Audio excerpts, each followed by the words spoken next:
Baik teman-teman semua, sebelum mulai pelajaran, mari kita berdoa dulu bersama-sama, kemudian dilanjut membaca surah Al-Ikhlas. Rabbi zidni ilman warzuqni fahman birahmatika ya arhamar rahimin. Bismillahirrahmanirrahim. Qul huwallahu ahad, Allahus samad, lam yalid wa lam yulad wa lam yakul lahu kufuwan ahad. Shadaqallahul azim. Selanjutnya saya akan mengkonfirmasi kehadiran untuk pertemuan hari ini. Haikal hadir. Oke. Siva Hadir, Pak. oke. Ivan Hadir, Pak. oke. Fikri Hadir, Pak. Assalamualaikum warahmatullahi wabarakatuh. Waalaikumsalam warahmatullahi wabarakatuh. Ketemu lagi di mata kuliah ekologi akuatik. Hari ini saya akan menjelaskan tentang bagaimana konsep dasar tentang ekologi akuatik atau dikenal dengan ekologi perairan seperti itu. Yang pertama ini adalah dapat menguraikan definisi, kemudian perkembangan, kemudian sejarah, kemudian persebaran ekosistem perairan di berbagai wilayah. Selain itu juga pada pembelajaran ekologi akuatik ini saya mengharapkan kalian bisa mengetahui dan menjaga terkait keseimbangan lingkungan gitu ya, termasuk ekologi perairan. Karena berbicara tentang ekologi perairan ini sebenarnya berbicara tentang keseimbangan ya. Ketika kita merusak suatu kondisi perairan maka sedikit terganggu gitu ya. Air yang jernih itu memiliki peran yang sangat penting untuk sistem kehidupan.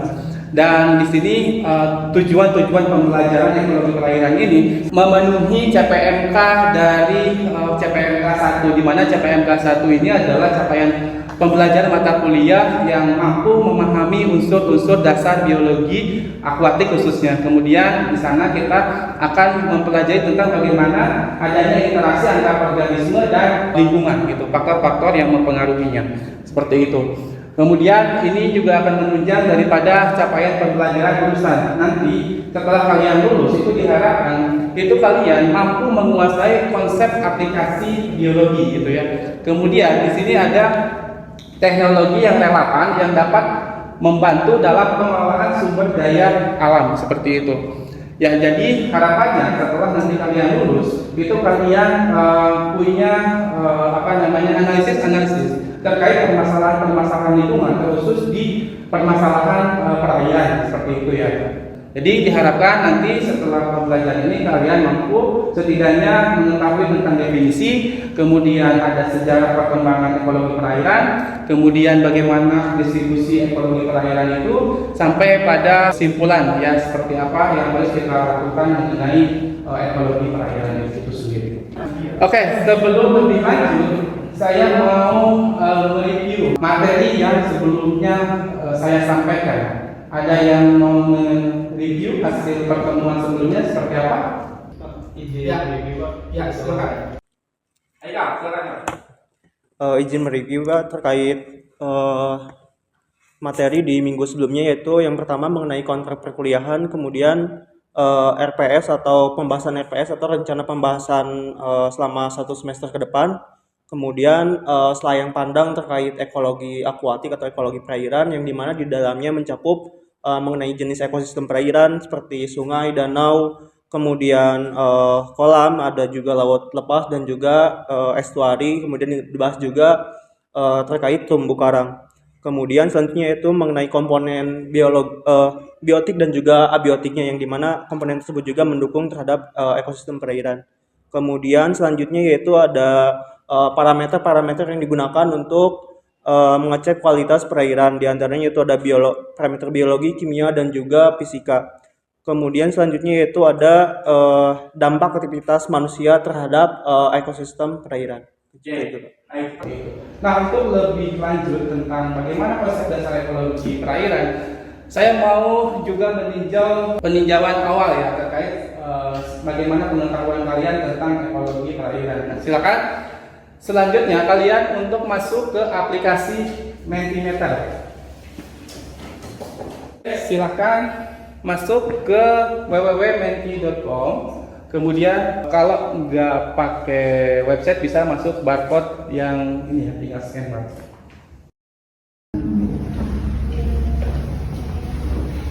Oke, nah, sudah masuk pertanyaan, silakan kalian untuk menjawab. Pertanyaan pertama adalah apa yang kalian pahami ketika kalian mendengar kata ekologi akuatik? Bisa kalian sampaikan dalam 2 atau 3 kata ya. Nah, karena ini kita akan mempelajari tentang ekologi perairan atau istilahnya kita kenal dengan ekologi akuatik. Nah, ketika kalian mendengar kata ekologi akuatik, kira-kira apa yang di benak kalian yang terpikirkan? Oke, silakan boleh langsung dijawab.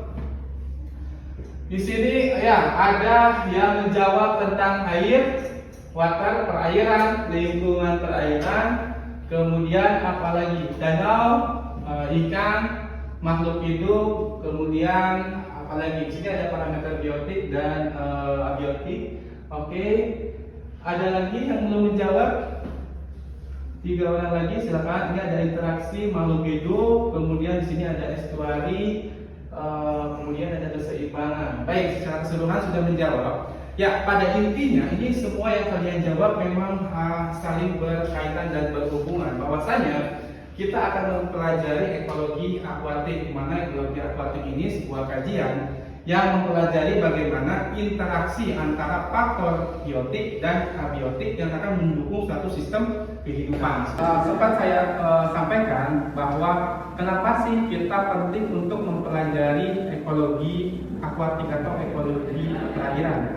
Nah, di sini saya sudah menuliskan beberapa kutipan yang terdapat di dalam Al-Quran. Di sana sudah jelas yang diterangkan bahwasanya air ini sangat penting untuk kehidupan. Salah satunya tersirat dalam surat Al-Anbiya ayat 30 yang di sana pada intinya bahwa menjelaskan bahwa air ini adalah sebagai salah satu sumber kehidupan.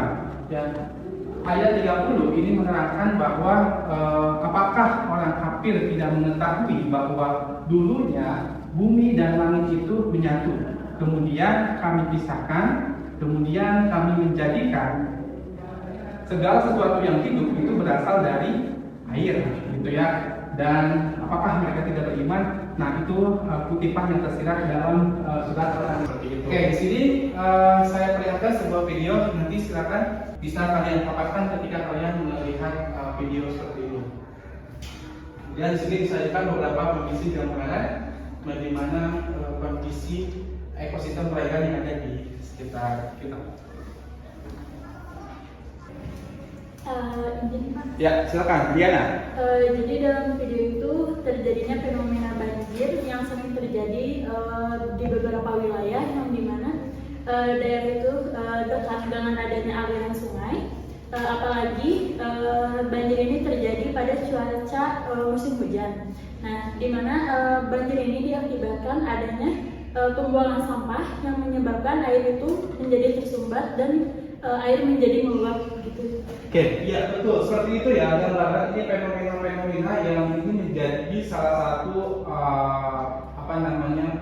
kajian kita ya untuk bisa lebih prihatin dan peka terhadap permasalahan terkait perairan. Oke, kita lanjutkan. Sebelum saya lanjutkan, sampai di sini dulu ada yang mau bertanya? Oke, silakan, Pak.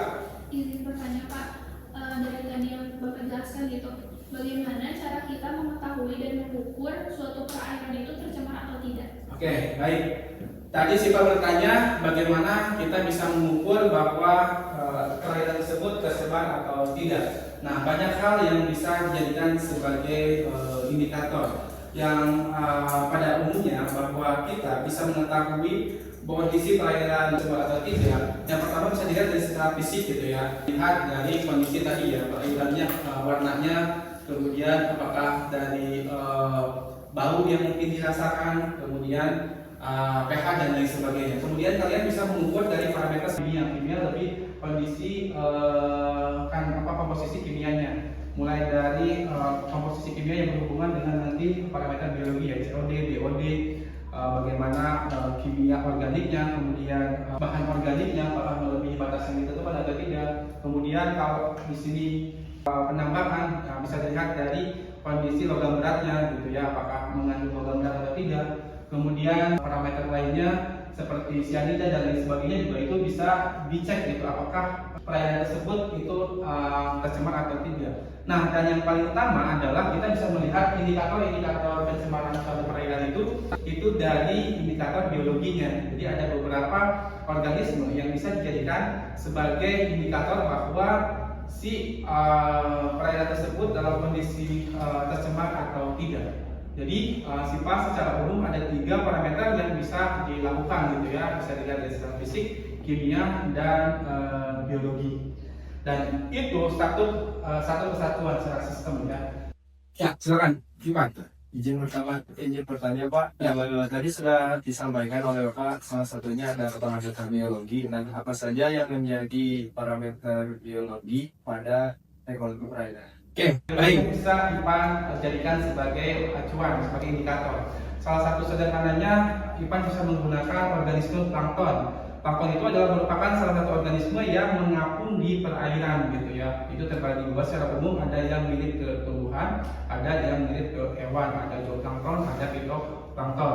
Kemudian juga IPAN bisa menggunakan biota perairan seperti bentos ya. Kalau bentos itu organisme yang memang hidup di perairan tapi dia menempel entah nanti di bebatuan, kemudian di tanaman dan di dasar dan sebagainya gitu. Kalau plankton itu terpengaruh oleh arus. Kemudian IPAN juga bisa menggunakan parameter seperti nekton atau ikan. Karena keragaman ikan juga itu bisa dijadikan sebagai indikator bahwa si perairan tersebut dalam kondisi tercemar atau tidak. Baik, seperti itu. Apakah bisa dipahami IPAN? Oke. Kita lanjutkan mengakhiri. Silakan untuk mengikuti krisis terlebih dahulu ya, untuk melihat sejauh mana pemahaman kalian tentang pelajaran ini. Oke, sudah segabung semuanya. Silakan untuk dilihat di masing-masing layarnya dan kita mulai.